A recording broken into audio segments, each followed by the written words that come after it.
Hi guys, ఈ రోజు మనం సూపర్ గా ఉన్న తెలుగు సినిమా చూద్దాం. వన్ లైనర్ ఏంటంటే, ఒక ఇంట్లో అక్క ఇద్దరు చెల్లెలు ఉంటారు. అక్కకు పెళ్ళై మెట్టినింటికి వెళ్ళిపోతుంది. ఈ క్రమంలో రౌడీలు చెల్లెళ్లను కిడ్నాప్ చేశారు. ఒక ఆమెను రేప్ చేసి చంపేశారు, ఇంకొక ఆమెను కూడా చంపుతారు. కానీ చంపింది ఎవరనేది ట్విస్ట్. ఆ తర్వాత ట్విస్టుల మీద ట్విస్టులు రివీల్ అవుతుంటాయి. ఈ సినిమా పేరు అంతిమ తీర్పు. ఇది తెలుగు సినిమా 2024లో రిలీజ్ అయింది. ఈ సినిమాను తమిళ్లో చట్టం ఎన్ కయ్యిల్ అనే పేరుతో విడుదల చేశారు. చిన్న సినిమానే కానీ ఇందులో మస్తు దమ్ముంది. ఇక ఆలస్యం చేయకుండా సినిమాలోకి వెళ్దామా? అంతకంటే ముందు వెల్కమ్ టు కళ్ళ ముందు కదిలే చిత్రాలు. సినిమా స్టార్టింగ్ లో రత్నప్రభ అనే లేడీని చూపించారు. ఆమె దుర్మార్గురాలు. ఆమె తమ్ముని పేరు దిలీప్. అతడు కూడా అక్కలాగే మానవ మృగం. సామాన్య రైతుల భూములు తన హ్యాండ్ ఓవర్ లో పెట్టుకుని వారిని రత్నప్రభ కూలీలుగా మార్చుకుంది. మా భూములు మాకివ్వాలని పట్నంలో చదువుకుని వచ్చిన ఒక అబ్బాయి ఆమెను నిలదీశాడు. మా అక్కనే ఎదిరించి మాట్లాడతావా అని దిలీప్ అటాక్ చేయబోతుంటే ఆపింది. డాక్యుమెంట్స్ తీసుకురారా అంది. వాటిని తేగానే టేబుల్ పై పెట్టి ధైర్యం ఉంటే తీసుకో అని ఆ యువకుణ్ణి పిలిచింది. ఊరి వారంతా భయపడుతుంటే ఆ యువకుడు మాత్రం ధైర్యంగా తీసుకోవడానికి ముందుకు వెళ్ళాడు. సడన్ గా అటాక్ చేసి అతని గొంతు కోసింది. నాతోనే పొగరుగా మాట్లాడతావా? ఇదే నీకు శాస్తి. మీరేం భయపడకండి, వాడికి ఏం కాదు, కానీ ఇకపై మాట్లాడలేడు అంది. నా మాట వినకుంటే మీ అందరికీ ఇదే పరిస్థితి అని బెదిరించింది. సీన్ కట్ చేస్తే దుర్గా అనే అమ్మాయిని బ్రోతల్ కేసులో అరెస్ట్ చేసి కోర్టులో నిలబెట్టారు. ఈ సినిమా హీరోయిన్ ఈమెనే. ఈమె రెడీ హ్యాండెడ్ గా దొరికిపోయింది అని లాయర్ చెబుతుంటే ఏమైనా చెప్పదలుచుకున్నావా అని జడ్జి అడిగారు. హీరోయిన్ నోరు తెరవలేదు. నువ్వేం మాట్లాడకపోతే తప్పు చేసినట్లు అనుకోవాల్సి ఉంటుందని జడ్జి అంటుంటే ఏం మాట్లాడలేదు. తప్పు చేసినట్లుగా భావించిన జడ్జి ఈసారికి న్యాయస్థానం క్షమిస్తోందని వదిలేశారు. బయటకు రాగానే ఇన్స్పెక్టర్ ఆమెను హేళన చేస్తున్నాడు. యాక్చువల్ గా హీరోయిన్ భర్తను తన కంట్రోల్లో పెట్టుకుని హీరోయిన్ కు ఇలా అవమానం జరిగేలా చేసింది ఈ ఇన్స్పెక్టరే. ఇంకోసారి నన్ను ఎదిరించావనుకో ఇంతకంటే పెద్ద అవమానం జరుగుతుందని చెప్పి పంపించాడు. హీరోయిన్ భర్త పేరు ఆదిత్య. వీరితో మనకెందుకమ్మా, మన దారిన మనం వెళ్దాం అంటుంటే లేదు, వీరిని ఊరికే విడిచిపెట్టకూడదు, ఏదైనా చేసి తీరాలి అంటోంది. ఇక ఇద్దరు కలిసి పోలీస్ స్టేషన్ కు ఎదురుగా ఆందోళన చేస్తున్నారు. ఇది చూసిన ఒక అసిస్టెంట్ వెంటనే ఇన్స్పెక్టర్ కు సమాచారం ఇచ్చాడు. అప్పుడు అతడు వేగంగా ఇక్కడికి వచ్చాడు. మొదట ఇక్కడ ఖాళీ చేసి వెళ్ళిపోండి అన్నాడు. కానీ దుర్గా మాత్రం నేను వెళ్ళను, నాకు న్యాయం కావాలి అంది. నీకు న్యాయం కావాలా?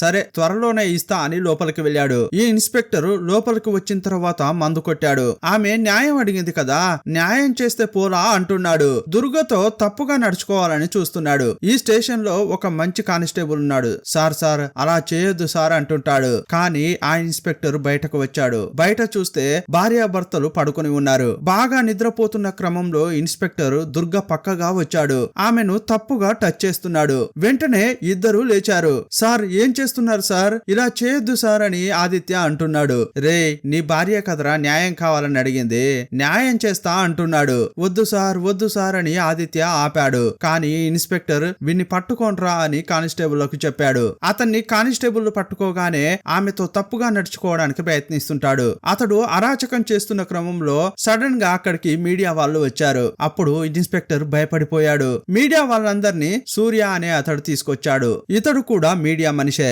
ఇప్పుడు సూర్య దుర్గతో ఏమంటున్నాడంటే, మీరు కోర్టులో ఏం మాట్లాడలేదు కదా, అప్పుడే నాకు అనుమానం వచ్చింది. అంతేకాదు ఇన్స్పెక్టర్ బయటకు వచ్చాక మిమ్మల్ని బెదిరించాడు. అదంతా చూశాక ఏదో తప్పు జరుగుతోందని మిమ్మల్ని ఫాలో అయి వచ్చా అని చెప్పాడు. కరెక్ట్ సమయంలో వచ్చాను. ఇంతకీ మీకు ఏం జరిగిందో చెప్పండి అని అడిగాడు. అప్పుడు ఏం జరిగిందో దుర్గ చెబుతోంది. దుర్గ గ్రామానికి చెందిన అమ్మాయే, కానీ పెళ్లైన తర్వాత భర్తతో సిటీకి వచ్చింది. సిటీ నుంచి ఫ్యామిలీని చూడాలని భర్తతో కలిసి బండిపై వస్తోంది. ఈమె ఫ్యామిలీలో తండ్రి చనిపోయాడు, తల్లి ఉంది, ఇద్దరు చెల్లెళ్ళు ఉన్నారు. మొదటి చెల్లి పేరు ప్రీతి. ఆమెకు భరతనాట్యం అంటే చాలా ఇష్టం. రెండో చెల్లి పేరు కావ్య. ఆమె ఇంకా స్కూల్లో చదువుతోంది. ఇక అక్క వచ్చేటప్పుడు పెద్ద చెల్లికి నాట్యం అంటే ఇష్టం కదా, గజ్జలు తీసుకొచ్చింది. ఇక చిన్న చెల్లికి ఫోన్ అంటే ఇష్టం అని ఫోన్ తీసుకొచ్చింది. ఆ గిఫ్టులు చూసి చెల్లెళ్ళు చాలా సంతోషపడుతున్నారు. ఇప్పుడు పండుగ రోజు ఫ్యామిలీ అంతా కలిసి గుడికి వెళ్ళింది. అక్కడ కొంతమంది పోకిరీలు వీళ్లను తప్పుగా మాట్లాడారు. ఆ మాటలు విన్న హీరోయిన్ టెన్షన్ అయిపోయింది. ఏంట్రా వచ్చిపోయే అమ్మాయిలను కామెంట్ చేస్తున్నారని వాళ్ళను కొట్టింది. అప్పుడు హస్బెండ్ ఆపాడు. ఏమ్మా వాళ్ళను చూస్తే రౌడీల్లాగా ఉన్నారు, వారితో మనకెందుకు అని ఆపాడు. సీన్ కట్ చేసి అశోక్ అనే అతన్ని చూపించారు. కొంచెం సేపు అయ్యాక అక్కడికి ప్రీతి వచ్చి అతనితో మాట్లాడుతోంది. వీళ్ళిద్దరూ లవ్ చేసుకుంటున్నారు. త్వరలో మన విషయం ఇంట్లో చెప్దాం, త్వరగానే పెళ్లి చేసుకుందాం అనుకుంటున్నారు. అప్పుడు అతడు ఆమెకు ఒక గిఫ్ట్ ఇచ్చాడు. ఆమె భద్రంగా దాచుకుంది. ఇక ఇంట్లో అంతా కూడా మాట్లాడుకుంటూ కలిసి భోజనం చేస్తున్నారు. వీళ్ళు తింటున్న క్రమంలో అశోక్ అక్కడికి వచ్చి కిటికీ గుండా చూస్తున్నాడు. బయటకు రా, మాట్లాడాలి అని ప్రీతికి సిగ్నల్ ఇచ్చాడు. అతన్ని చూసిన ప్రీతి నేను బాగానే తిన్నాను చాలు అని లేస్తోంది. కానీ ప్లేట్ లో చాలా భోజనం ఉండడం దుర్గ చూసింది. భోజనాన్ని వేస్ట్ చేయకూడదు, అది తిన్న తర్వాతే లే అని అంది. ఇక వేరే దారి లేక ఆమె తింటోంది. ఈ సమయంలో హీరోయిన్ తినడం అయిపోయింది. చేయి కడుక్కోవడానికి బయటకు వచ్చింది. అప్పుడు అశోక్ ఆమెను చూశాడు. ప్రీతినే బయటకు వచ్చింది అనుకున్నాడు. సడన్ గా వచ్చి వెనక ఆమెను ముట్టుకున్నాడు. అప్పుడు దుర్గకు కోపం వచ్చి అతని చెంపపై కొట్టింది. ఆ సౌండ్ విని అందరూ బయటకు వచ్చారు. అశోక్ దెబ్బలు తినడం అంతా చూశారు. మీరేం తెలియకుండా టచ్ చేసా అంటుంటే అయితే ఎవరనుకుని టచ్ చేసావు అని హీరోయిన్ అడిగింది. అప్పుడు ఆదిత్య ముందుకొచ్చి ఇంకా నీకు అర్థం కాలేదా, ప్రీతి ఇతడు లవ్ చేసుకుంటున్నారమ్మా అని చెప్పాడు. అశోక్ యాక్చువల్ గా మంచి కుర్రాడు, అందువల్ల వారు కూడా ఒప్పుకున్నారు. ఇదిగో చూడయ్యా, ఇలా దొంగతనంగా వచ్చి కలవడం అస్సలు మంచిది కాదు. ఇక చేయాల్సిందంతా మేం చూసుకుంటాం, ముందు నువ్వు వెళ్లి భోంచెయ్యి అని హీరోయిన్ అతనికి చెప్పింది. అప్పుడు అశోక్ కూడా సంతోషపడ్డాడు. ఇదిగో కావ్య, మీ అక్క ఒకరిని చూసుకుంది, మరి నువ్వెప్పుడు చూసుకుంటావు అని మరదల్ని ఆదిత్య ఆట పట్టిస్తుంటాడు. ఇక పండగ అయ్యేంత వరకు ఉన్నారు. ఆ తర్వాత సిటీకి వెళ్తున్నారు. ఆదిత్య పాల్ సప్లై చేసే పని చేస్తుంటాడు. దుర్గా ఒక ఫ్యాక్టరీలో మేనేజర్ గా పనిచేస్తోంది. ఒక రోజు దుర్గా వాళ్ళ అమ్మకు కాల్ చేసింది, కానీ ఫోన్ కలవట్లేదు. సరే చెల్లెళ్లకు కాల్ చేద్దామని చేసింది. వాళ్ళకు కూడా కాల్ కలవట్లేదు. మధ్య మధ్యలో చాలా సార్లు ట్రై చేసింది, కానీ ఫోన్ అస్సలు కలవట్లేదు. అప్పుడు ఆమెకు భయం వేసింది. ఈ విషయం భర్త కూడా చెప్పింది. అమ్మ చెల్లెళ్లకు ఫోన్ చేస్తే కలవట్లేదు, మనం వెంటనే అక్కడికి వెళ్లి చూద్దామంది. రాత్రి ఎలా వెళ్ళగలం, రేపు తెల్లారగానే వెళ్దామని ఆదిత్య చెప్పాడు. ఇక మరుసటి రోజు ఊరుకు బయలుదేరారు. కానీ ఇంటికెళ్లి చూస్తే ఇల్లు లాక్ చేయబడి ఉంది. అరే ఎక్కడికి వెళ్ళారు, ఎక్కడికైనా వెళ్తే ఇంటి పక్క వాళ్ళకి కీ ఇచ్చి వెళ్తారు, అక్కడికి వెళ్దామని దుర్గా వెళ్ళింది. అమ్మ కీ ఇచ్చిందా అని అడుగుతుంటే ఎప్పుడు కూడా మీ అమ్మ కీ ఇచ్చే వెళ్ళేది, కానీ ఈసారి ఇవ్వలేదు, నిన్నటి నుంచేని ఇల్లు లాక్ చేయబడే ఉంది, నిన్ను చూడ్డానికే వచ్చారేమో అని మేమనుకుంటున్నామని పక్కింటామే అంది. అశోక్ నైనా కలిసి మాట్లాడదామని అక్కడికి వెళ్లి చూస్తే అశోక్ నిన్నటి నుంచి కనిపించట్లేదని అతని పెద్దలు చెప్పారు. అప్పుడు హీరోయిన్ షాక్ అయిపోయింది. ఇక వెంటనే వీళ్ళిద్దరూ పోలీస్ స్టేషన్ కు వెళ్లి కంప్లైంట్ చేద్దాం అనుకున్నారు. వీళ్ళు స్టేషన్ కు వచ్చే సమయంలో ఇన్స్పెక్టర్ సెల్ లో కూర్చుని మందు కొడుతున్నాడు. ఇప్పుడు ఒక వేశ్య దగ్గరికి వెళ్తే బాగుంటుందిరా అనుకుంటున్నాడు. అప్పుడే కంప్లైంట్ ఇవ్వడానికి దుర్గా ఆమె భర్తతో వచ్చింది. స్టేషన్ లో మంచి కానిస్టేబుల్ ఉంటాడు కదా, అతనికి ఈ విషయం చెబుతోంది. అప్పుడు లోపల ఉన్న ఇన్స్పెక్టర్ దుర్గను తప్పుగా చూస్తున్నాడు. బయటకు వచ్చి నేరుగా ఆమెను చూస్తూ ఏంటి విషయం అన్నాడు. అతన్ని చూసి ఆమె సమస్య చెబుతుంటే అతను మాత్రం ఆమె అందాన్నే చూస్తున్నాడు. తప్పుగా మాట్లాడుతుంటే ఏంటి సార్ ఇలా మాట్లాడుతున్నారు, జాగ్రత్తగా మాట్లాడండి అంది. నేను అలాగే మాట్లాడుతానే అంటుంటాడు. అలా మాట్లాడితే చేయి చేసుకోవాల్సి ఉంటుందని ఆమె అంది. నన్నే కొట్టే అంత దానివా అని కోప్పడుతున్నాడు. వెంటనే ఆమె భర్తను పట్టుకుని సెల్లో వేయండ్రా అని కానిస్టేబుల్ లకు చెప్పాడు. ఇక మిగతా వాళ్ళు ఆదిత్యను పట్టుకుని కొడుతున్నారు. ఇక అప్పుడే కావాలనే ఆమెపై బ్రోతల్ కేసు పెట్టాడు. నువ్వు కోర్టులో గాని మాట్లాడావనుకో నీ హస్బెండ్ ఇక నీకు లేనట్లే అని బెదిరించాడు. అందువల్లే ఈమె కోర్టులో ఏమీ మాట్లాడలేదు. ఇదంతా సూర్యకు చెప్పింది. అప్పుడతడు మీరేం బాధపడకండి, మీకు జరిగిన అన్యాయంపై నేను పోరాడుతా అని సూర్య చెప్పాడు. ఇక ఇదంతా న్యూస్ గా బయటకు వచ్చింది. పోలీస్ హెడ్ ఇదంతా చూసి ఇన్స్పెక్టర్ పై అరిచాడు. ఏంటయ్యా నువ్వు చేసింది, ఇంత దారుణం చేశావే అని తిట్టాడు. ఆ తర్వాత ఆ పై ఆఫీసరే నేరుగా దుర్గ దగ్గరకు వచ్చాడు. మీ ఆందోళన ఆపేయండి, మీ అమ్మ చెల్లెళ్లను కనిపెడతాం, ఇప్పటికి మాత్రం ఇంటికి వెళ్లిపోండి అని పోలీస్ ఆఫీసర్ చెప్పాడు. కానీ వీళ్ళు మాత్రం మొదట వాళ్ళను కనిపెట్టండి, ఆ తర్వాతే ఆందోళన ఆప్ చేస్తామని చెప్పారు. అప్పుడు హెడ్ టెన్షన్ అయిపోయి ఇన్స్పెక్టర్ పై అరుస్తున్నాడు. నువ్వేం చేస్తావో నాకు తెలియదు, త్వరగా ఈ కేసును క్లోజ్ చేయాలన్నాడు. కొంచెం సేపట్లోనే చెల్లెలి ఫోన్ నుంచి హీరోయిన్ కు ఒక మెసేజ్ వచ్చింది. అక్క, మేము ముగ్గురం ఒక గుడికి వెళ్ళాం, త్వరలోనే మేము వస్తాం, మమ్మల్ని నువ్వు వెతుకోద్దు అని మెసేజ్ వచ్చింది. వీళ్ళు ఫోన్ చూస్తున్న క్రమంలో ఇన్స్పెక్టర్ సడన్ గా వచ్చి ఫోన్ లాక్కున్నాడు. మెసేజ్ ను అతడు కూడా చదివాడు. అయితే మీ చెల్లెళ్ళు అమ్మ సేఫ్ గానే ఉన్నారా, అనవసరంగా మా టైం వేస్ట్ చేస్తున్నారే అంటున్నాడు. మా అమ్మ చెల్లెళ్ళు నాతో చెప్పకుండా ఎక్కడికి వెళ్లరు, ఇందులో ఏదో గోల్మాల్ ఉంది అని అంటుంటే ఆ నంబర్ కు కాల్ చేయండి అని సూర్య చెప్పాడు. అప్పుడు ఆమె కాల్ చేసింది, కానీ ఫోన్ తీయట్లేదు. కొంచెం సేపు అయ్యాక ఫోన్ వెళ్ళట్లేదు. అందువల్ల వీరికి డౌట్ వచ్చింది. అప్పుడు హీరోయిన్ ఏమంటుందంటే ఒకవేళ నా చెల్లెలే మెసేజ్ చేసిందని అనుకుందాం, కానీ నేను నేను వాళ్ళని వెతుకుతున్నది నా చెల్లెళ్లకు ఎలా తెలిసింది అంటోంది. నాకు చాలా సందేహాలున్నాయి. మా చెల్లెళ్ల విషయంలో మీరే ఏదో చేస్తున్నట్లు నాకు అనిపిస్తోందని ఇన్స్పెక్టర్ ను చూస్తూ అంది.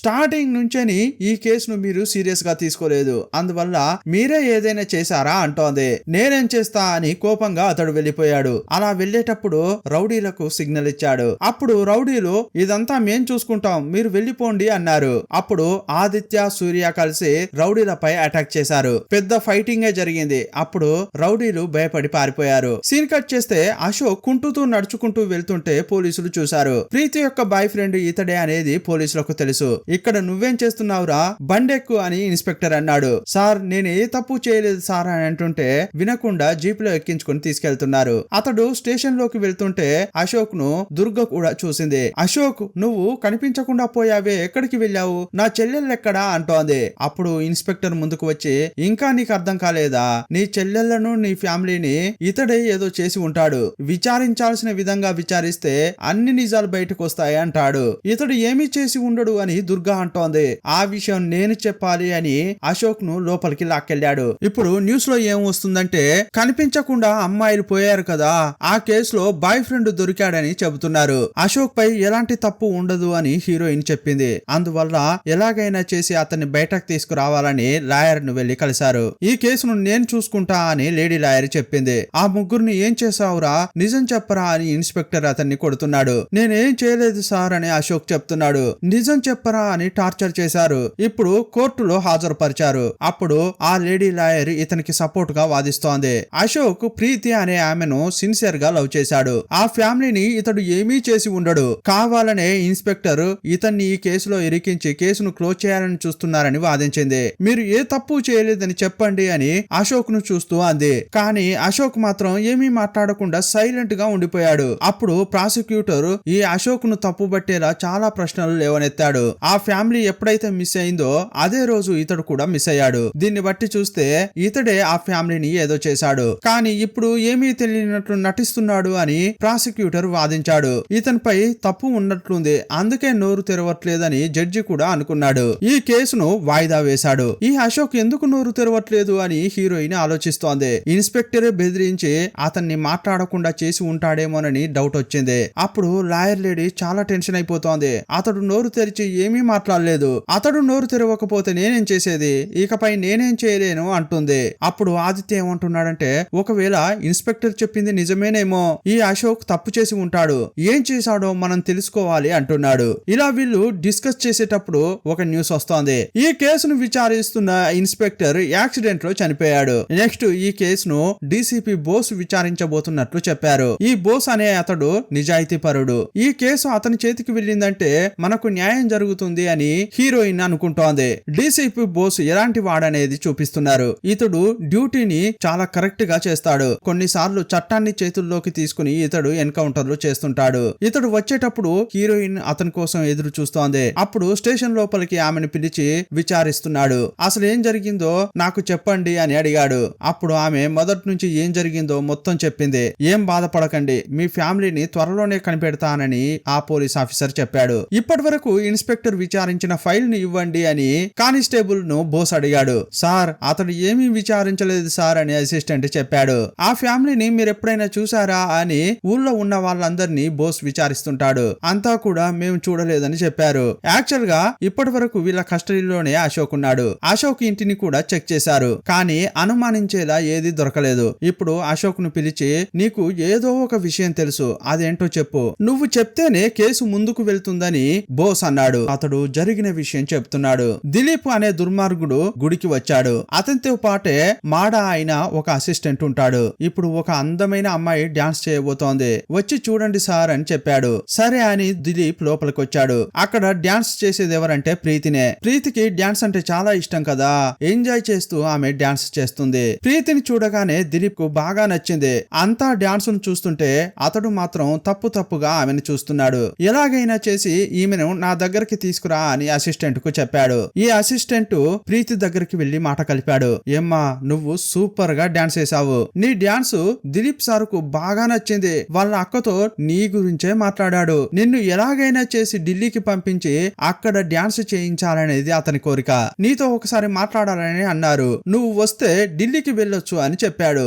ఆ మాటలు నమ్మి ఆమె అతనితో వెళ్ళింది. ఆమెను చూసిన దిలీప్, నువ్వు సూపర్ గా డాన్స్ చేసావు, మా అక్కకు ఢిల్లీలో చాలా మంది తెలుసు, ఎలాగైనా చేసి ఢిల్లీలో నిన్ను ఆడిస్తాను, నీకు మంచి పేరు వస్తుంది అని చెప్పాడు. ఎంత పెద్ద సాయం చేస్తున్నారు సార్, థ్యాంక్స్ అని ఆమె అంటోంది. అప్పుడు సడన్ గా ఆమె దగ్గరకు వెళ్ళాడు. నువ్వు నాకు బాగా నచ్చావు, ఒక్కసారి అడ్జస్ట్ చేసుకో, ఒక్కసారి మాత్రం మనం శారీరకంగా కలుద్దాం, ఆ తర్వాత నీకు సాయం చేస్తా అంటున్నాడు. సార్ నేను అలాంటి దాన్ని కాదు సార్, నన్ను వదిలేయండి సార్ అని బతిమలాడుతోంది. ఆ తర్వాత మెయిన్ పాయింట్ లో తన్నింది. ఇంకోసారి ఇలా చేశారంటే బాగుండదని చెప్పి వార్నింగ్ ఇచ్చింది. ఇదంతా కూడా అక్కకు తెలియవచ్చింది. రే నీకు సిగ్గు లేదారా, ఒక అమ్మాయి దగ్గర దెబ్బలు తిన్నావా, నువ్వేం చేస్తావో నాకు తెలియదు, దానికి నువ్వు బుద్ధి చెప్పాలి అని అక్క అంది. ప్రీతి దిలీప్ ను కొట్టిన తర్వాత బాయ్ ఫ్రెండ్ ను వెళ్లి కలిసింది. కానీ ఆమెకు చాలా భయంగా ఉంది. ఏమండి నేనేమైనా తప్పు చేశానా అంటోంది. లేదు లేదు నువ్వు కరెక్ట్ గానే చేశావని అతడన్నాడు. అప్పుడే దిలీప్ యొక్క మనుషులు వచ్చి వీళ్ళను పట్టుకున్నారు. నన్నే కొట్టావు కదా, నిన్ను వదలనే అని ఆమెను లాక్కెళ్తున్నాడు. వీణే చేద్దాం సార్ అని అనుచరులు అడిగారు. వాణ్ణి ఆ ఎత్తుపై నుంచి తోసేయనరా అని చెప్పాడు. అశోక్ ను అక్కడి నుంచి విసిరేశారు. గాయాలు కావడంతో ఇతడు కుంటుకుంటూ నడుస్తూ వస్తుంటే పోలీసులు పట్టుకున్నారు. నాకు ఇదే తెలుసు సార్ అని చెప్పాడు. ఇంతకీ కోర్టులో ఎందుకు మాట్లాడలేదో తెలుసా, నువ్వు కోర్టులో ఏం మాట్లాడకూడదు అని చనిపోయిన ఇన్స్పెక్టర్ నన్ను బెదిరించాడు, అందుకే ఏం మాట్లాడలేదు సార్ అని చెప్పాడు. ఆ ముగ్గురు నా కంట్రోల్లోనే ఉన్నారు, నువ్వు నోరు విప్పావనుకో చంపేస్తా అని ఇన్స్పెక్టర్ బెదిరించాడు, అందుకే నేను నోరు విప్పలేదు సార్ అన్నాడు. సీన్ కట్ చేస్తే దిలీప్ పబ్ లో ఉన్నాడు. జాలీగా డాన్స్ చేస్తుంటే బోస్ అక్కడికి వెళ్ళాడు. అతన్ని లాక్ చేసి తీసుకెళ్లాడు. తమ్ముడు అరెస్ట్ అయ్యాడని తెలియగానే అక్క టెన్షన్ అయిపోయింది. నేరుగా స్టేషన్ కే వచ్చింది. నా తమ్ముడు ఎక్కడ, మొదట వాణ్ణి రిలీజ్ చేయని బోసును చూస్తూ అంటోంది. ఏమ్మా మీ తమ్ముడిని నేను అరెస్ట్ చేయనే లేదే అని పోలీస్ ఆఫీసర్ అంటున్నాడు. నటించొద్దు, నా తమ్ముడిని రిలీజ్ చేయి అని అరుస్తోంది. అప్పుడు ఈమెకు సపోర్ట్ గా హెడ్ వచ్చి మాట్లాడుతున్నాడు. సార్ నేను అరెస్ట్ చేస్తే రిలీజ్ చేసేవాడిని, కానీ అరెస్టే చేయలేదు సార్ అన్నాడు. యాక్చువల్ గా దిలీప్ ను ఒక చోట పెట్టాడు. అక్కడికి వెళ్లి నిజం చెప్పరా అని కొడుతున్నాడు. మొదట్లో నాకేం తెలియదని చెప్పాడు. అయితే చావరా అని గొంతు పిసుకుతుంటాడు. అప్పుడు భయపడిపోయిన దిలీప్ నన్ను వదిలే నేను నిజం చెప్తా అంటాడు. ఇక అతడు చెబుతుంటే అంతా రికార్డ్ చేస్తున్నాడు. దిలీప్ అతని మనుషులు కలిసి ప్రీతిని జీప్ లో ఎక్కించుకొని తీసుకెళ్తున్నారు. అదే సమయంలో కావ్య స్కూల్ నుంచి బయటకు వచ్చింది. వాళ్ళ అక్కను జీప్ లో తీసుకెళ్తుంటే ఆ జీపును ఫాలో అయ్యింది. కావ్య ఫాలో అయ్యేది వాళ్ళు చూడలేదు. ఇక ప్రీతిని గెస్ట్ హౌస్ కు తీసుకెళ్లాడు. నన్ను వదిలే ఏం చేయొద్దు అని ప్రీతి బతిమిలాడుతోంది. నిన్ను అంత త్వరగా వదిలిపెడతానా అని అతడు ఆమెతో తప్పుగా నడుచుకుంటున్నాడు. ఇదే సమయంలో ఆ ఇంటికి కావ్య వచ్చింది. వాళ్ళ అక్కను లైంగికంగా వేధిస్తుంటే ఆమె వీడియో రికార్డ్ చేసింది. వెంటనే తన బావకు కాల్ చేసి విషయం చెప్పింది. త్వరగా రండి బావా అని చెప్పగానే ఆదిత్య కూడా వచ్చేశాడు. ఏం జరిగిందమ్మా అంటుంటే జరిగిందంతా చెప్పింది, వీడియో రికార్డ్ చేశా అని అది కూడా చూపించింది. ఇక పోలీస్ స్టేషన్ కు వెళ్దాం పదా అంటుంటే జరగాల్సిందంతా నేను చూసుకుంటాను, మొదట ఇంటికి వెళ్ళు, అమ్మకు ఈ విషయం చెప్పకన్నాడు. సరే అని ఈమె కూడా ఇంటికి వెళ్తోంది. అప్పుడు ఇతడు నేరుగా రత్నప్రభ దగ్గరికి వెళ్ళాడు. ఈ ఇన్స్పెక్టర్ రత్నప్రభకు అనుకూలంగా పనిచేస్తుంటాడు. ఆమె దగ్గర పెద్ద మొత్తంలో లంచం తీసుకుంటాడు. అప్పుడు ఆదిత్య కోపంగా ఇక్కడికి వచ్చాడు. మీరు ప్రీతిని ఏం చేశారో నాకు తెలుసు, ఆమెను నీ తమ్ముడు రేప్ చేసి చంపాడని అరుస్తుంటాడు. వీడియో కూడా చూపించాడు. ఆ వీడియో చూడగానే దిలీప్ షాక్ అయ్యాడు. రేయ్ ఇక్కడ నుంచి నువ్వు ప్రాణాలతో బయటికి వెళ్తేనే కదా ఈ వీడియో బయట ప్రపంచానికి తెలుస్తుంది, నిన్ను ఇక్కడే చంపేస్తా అని దిలీప్ లేచాడు. కానీ రత్నప్రభ తమ్ముణ్ణి కూర్చోరా అంది. రేయ్ వాడిలో నీకు కోపమే కనిపిస్తోంది, కానీ వాడి కళ్ళలో డబ్బుపై ఆశ కనిపిస్తోందిరా అని ఆమె అంటోంది. అందరినీ మనం చంపకూడదురా, కొంతమందిని మన వెంట పెట్టుకోవాలి, వాళ్ళకు కావాల్సింది పారేసామనుకో మన దగ్గర కుక్కలాగా విశ్వాసంగా పడి ఉంటారు అంటోంది. ఇదిగో అని ఒక కట్ట తీసి అతని వైపు విసిరింది. ఆదిత్య కూడా డబ్బు తీసుకుని సంతోషపడుతున్నాడు. కోపంగా వచ్చిన వాడు లంచం గురించి మాట్లాడుతున్నాడు. అప్పుడు అక్కడికి కావ్య వచ్చింది. బావ తనను ఇంటికి వెళ్ళమన్నప్పుడే అతనిపై ఆమెకు డౌట్ వచ్చింది. అందువల్లే అతన్ని వెంబడిస్తూ ఇక్కడికి వచ్చింది. ఇక్కడ జరిగేదంతా చూసింది. నేను మిమ్మల్ని ఎంత నమ్మాను, మీరు ఇలాంటి వారని నేను అస్సలు అనుకోలేదు అని తిడుతోంది. అప్పుడు అతనికి కోపం వచ్చి కావ్యను బాగా కొట్టి చంపేశాడు. అక్కడికక్కడే కావ్య చనిపోయింది. ఏంట్రా వీడు ఇంత క్రూరంగా ఉన్నాడు అని అక్కడున్న వారంతా షాక్ అయ్యారు. అప్పుడు ఆదిత్య వాళ్ళ ముందుకు వచ్చి ఎలాగూ కొంచెం సేపట్లో మీరు ఇదే చేయబోతున్నారు కదా, అందుకే నేను చేసా అంటున్నాడు. ఇంకా మీ అత్త ప్రాణాలతో ఉంది కదా, ఆమెను కూడా చంపాయి, దానికి ఈ కట్ట అని అని రత్నప్రభ ఇంకో కట్ట విసిరేసింది. మీరేం భయపడకండి, ఇకపై నేను మీ మనిషిని, మీకు ఏ సమస్య రాకుండా నేను చూసుకుంటా అని ఇతడు చెప్పాడు. పోలీసు విచారణలో ఇదంతా దిలీప్ చెప్పాడు. ఆదిత్య ఇలాంటి వాడా అని ఆ పోలీస్ ఆఫీసర్ అయిన బోస్ ఆశ్చర్యపోయాడు. ఇంకోవైపు నా తమ్ముడు నిజం చెప్తే మన పరిస్థితి ఏంటి అని అక్క భయపడుతోంది. ఈ విషయాలన్నీ పోలీస్ హెడ్ కు చెప్పింది. అప్పుడు అతడేమంటున్నాడంటే, మీరేం భయపడకండి, ఏ స్టేట్మెంట్ అయినా కూడా అది నా దగ్గరకు వస్తుంది, ఏ ఆధారము లేకుండా నేను చూసుకుంటా అని ధైర్యం చెప్పాడు. ఏం మాట్లాడుతున్నారు సార్, నా తమ్ముడిని అరెస్ట్ చేసిన విషయమే ఆ ఆఫీసర్ మీకు చెప్పలేదు, కానీ స్టేట్మెంట్ మాత్రం మీకు ఇస్తాడా అని ఆ అసిస్టెంట్ హేళన చేశాడు. అప్పుడు టెన్షన్ అయిపోయిన రత్నప్రభ కత్తి తీసుకుని అసిస్టెంట్ ను పొడిచింది. కానీ అతడు చావడానికి ముందు వేగంగా పరిగెత్తుకుంటూ దుర్గ దగ్గరకు వచ్చాడు. దుర్గా, నేను తప్పు చేశానమ్మా, నన్ను క్షమించమ్మా అని అంటుంటే, అసలు ఏం జరిగిందో చెప్పండి అని హీరోయిన్ అడిగింది. దీని అంతటికి రత్నప్రభ ఆమె తమ్ముడే కారణమని చెప్పి చనిపోయాడు, కానీ తన హస్బెండ్ వాళ్ళతోనే కలిసిపోయాడన్న విషయం ఆమెకు తెలియదు. ఇక ఇంట్లో ఉన్న కత్తి తీసుకుని రత్నప్రభ ఇంటికి వచ్చింది. అనుచరులు ఆమెను అడ్డుకోవడానికి వచ్చారు. వచ్చిన వాణ్ణి వచ్చినట్టే వేసేసుకుంటూ వెళ్తోంది. ఇక లోపలికి వచ్చింది రత్నప్రభతో ఫైట్ జరుగుతోంది. ఇక ఇద్దరు ఒకరినొకరు బాగానే కొట్టుకుంటున్నారు. రత్నప్రభపై ఒక వస్తువుతో విసిరేసి చంపాలని అనుకుంటోంది. అప్పుడు సడన్ గా ఈమె తల వెనుక ఎవరో కొట్టారు. ఆమె మైకంలో కింద పడింది. అటాక్ చేసింది ఎవర్రా అని చూస్తోంది, కానీ ఆలోపే హీరోయిన్ కు మైకం వచ్చింది. యాక్చువల్ గా ఆమె హస్బెండే అటాక్ చేశాడు. ఇప్పుడు హాస్పిటల్లో ఈ ఆదిత్య ఉన్నాడు, అందరితో డ్రామాలాడుతున్నాడు. ఇకపై ఈ కేసును మేము నడపలేం, నా భార్యకు ఏమన్నా అయితే నేను తట్టుకోలేను, దయచేసి ఇంతటితో ఈ కేసును వదిలేయండి అని అందరితో అంటున్నాడు. మనం పోరాడి చూద్దామని మిగతా వాళ్ళు అంటుంటే, ఇకపై నేను ముందుకు వెళ్ళలేను అన్నాడు. ఏంటి ఇతడు ఇలా చెప్పాడు అని సూర్య, లాయర్ ఆలోచిస్తున్నారు. ఇప్పుడే దుర్గా మెలకువలోకి వస్తోంది. కొట్టింది తన భర్తే అన్న విషయం ఆమెకు గుర్తుకొచ్చింది. అప్పుడు ఆమె బాగా ఏడుస్తోంది. ఎందుకు ఏడుస్తున్నావు అని అడుగుతుంటే, నన్ను కొట్టింది నా భర్తే, అతడు కూడా వాళ్ళతో కలిసిపోయాడు అని ఏడుస్తోంది. ఆదిత్య ఎందుకిలా ఇంతకు ముందు మాట్లాడాడో వాళ్ళకి అప్పుడు అర్థమైంది. అప్పుడు బోస్ అక్కడికి వచ్చాడు. నేను కూడా దిలీప్ దగ్గర స్టేట్మెంట్ తీసుకున్నాను, మీ భర్త తప్పు చేశాడు అని చెప్పాడు. ఇంకోవైపు రత్నప్రభ ఏమంటుందంటే, హీరోయిన్ ప్రాణాలతో ఉన్నంత వరకు ఈ కేసు నడుస్తూనే ఉంటుంది, అందువల్ల నీ భార్యను చంపు అని ఆదిత్యకు చెబుతోంది. అతడు కూడా సరేనని ఒప్పుకున్నాడు. తన భార్యను చూస్తా అని హాస్పిటల్ కు వచ్చాడు. కత్తి తీసి బెడ్ పై ఉన్నది తన భార్య అనుకుని చంపాలనుకుంటున్నాడు. కానీ అక్కడ చూస్తే దుర్గ లేదు, బోసున్నాడు. ఏంటయ్యా ఏసేయడానికి వచ్చావా అంటుంటాడు. సార్ మీరిక్కడేం చేస్తున్నారు, నా భార్యను చూడ్డానికి వచ్చాను సార్ అంటుంటాడు. నటించకురా, నీ గురించి మొత్తం తెలుసు అని బోస్ పట్టుకున్నాడు. దిలీప్ కు ఆదిత్యకు శిక్షలు పడాలి, ఈ కేసును మీరే వాదించాలి అని లేడీ లాయర్ తో బోస్ చెప్తున్నాడు. ఇక ఇద్దరిని కోర్టులో హాజరుపరిచారు. ఆ లేడీ లాయర్ వీరిద్దరు తప్పు చేశారు అన్నట్లు వాదించింది. కానీ నిందితుల తరపు లాయర్ మాత్రం అతడు సీనియర్, వాళ్ళు ఏం తప్పు చేయలేదు అన్నట్లు పాయింట్ టు పాయింట్ వాదిస్తున్నాడు. దిలీప్ ఏ తప్పు చేయలేదు, అతన్ని కొట్టి భయపెట్టి మీరే అబద్ధాలు చెప్పించారు అని పోలీసుతో అంటున్నాడు. దిలీప్ ను అరెస్ట్ చేస్తే స్టేషన్ లో కదా పెట్టాలి, కానీ మీరు వేరే చోట పెట్టి విచారించారు. యాక్చువల్ గా ఇదే పెద్ద తప్పు, ఈ నేరం కింద మీపైనే చట్ట ప్రకారం చర్యలు తీసుకోవాలి అంటుంటాడు. ఈ లాయర్ బాగా వాదిస్తుంటే, ఇక నేను తప్పించుకున్నట్లేరా అని దిలీప్ సంతోషపడుతున్నాడు. బోసును మాత్రమే కాదు, హీరోయిన్ ను కూడా అవమానపరిచేలా ఆ లాయర్ వాదించాడు. హీరోయిన్ బ్రోతల్ వర్క్ చేస్తోంది, దానికి భర్త అడ్డుగా ఉన్నాడు. నువ్విలా చేయొద్దు అని ఎన్నోసార్లు చెప్పి చూశాడు, అందువల్ల కావాలనే భర్తపై ఈమె ఇలాంటి నింద వేసింది అని లాయర్ వాదించాడు. ఇతడు ఇలా వాదించడంతో ఆ లాయర్ చెప్పేదే నిజమని కోర్టు నమ్మింది. ఆ ఇద్దరు నిందితులను జడ్జి విడుదల చేశారు. ఈ కేసులో వారిని విడుదల చేశారని తెలియగానే హీరోయిన్ కుంగిపోయింది. హీరోయిన్ శోకంగా బయటకు వస్తుంటే ఆదిత్య ఆమె ఎదురుగా వచ్చి హేళనగా మాట్లాడుతున్నాడు. రేయ్, నా ఇద్దరు చెల్లెళ్ళు నిన్ను తండ్రిలాగా భావించారు,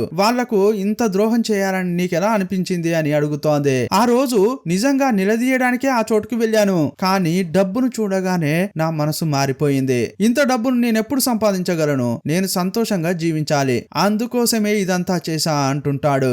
నీలాంటి వాణ్ణి నేను పెళ్లి చేసుకున్నానా అని తాళి తీసి అతని ముఖాన కొట్టింది. అది కూడా పట్టించుకోకుండా నవ్వుకుంటూ వెళ్తున్నాడు. అప్పుడు బోస్ అనే ఆఫీసర్ కూడా విరక్తితో మాట్లాడుతున్నాడు. చట్టం ముందుకు తీసుకువస్తే కొందరు దోషులు తప్పించుకుంటున్నారు, అందుకే నేను కొందరు నేరస్తులకు నేరుగా శిక్ష విధిస్తా అంటుంటాడు. చట్టం ముందు నిలిపితే ఇలాగే జరుగుతుంది అని బాధపడుతుంటాడు. లాయర్ సార్, మీ వల్లే మేం బయటకు వచ్చామని ఆ ఇద్దరు అతన్ని చూస్తూ పొగుడుతున్నారు. హీరోయిన్ పోలీసు బయటకు వస్తుంటే వాళ్ళిద్దరిని దిలీప్ చూశాడు. మమ్మల్ని మీరేం చేయగలరు, మీ వల్ల అయింది చేసుకోండి, ఇప్పుడు కోర్టే క్లీన్ చీట్ ఇచ్చింది కదా, ఇక మమ్మల్ని ఏం చేయలేరులే అని వెళ్తున్నాడు. ఒక్కొక్కరిని ఎంత దారుణంగా చంపారో నవ్వుకుంటూ చెప్తుంటాడు. ఇక కార్ ఎక్కబోతుంటే హీరోయిన్ పిలిచింది. ఇదెందుకు పిలుస్తుందిరా అని ముగ్గురు తిరిగి చూశారు. కొంచెం సేపటి క్రితం బోస్ ఈమెతో ఏం చెప్పాడంటే, నా గన్ యొక్క లాక్ ను ఓపెన్ లోనే పెట్టాను, దాన్ని తీసి కావాలంటే మీరు వాళ్ళని కాల్చొచ్చు అని చెప్పాడు. అప్పుడు హీరోయిన్ సడన్ గా గన్ తీసి దిలీప్ ను కాల్చింది.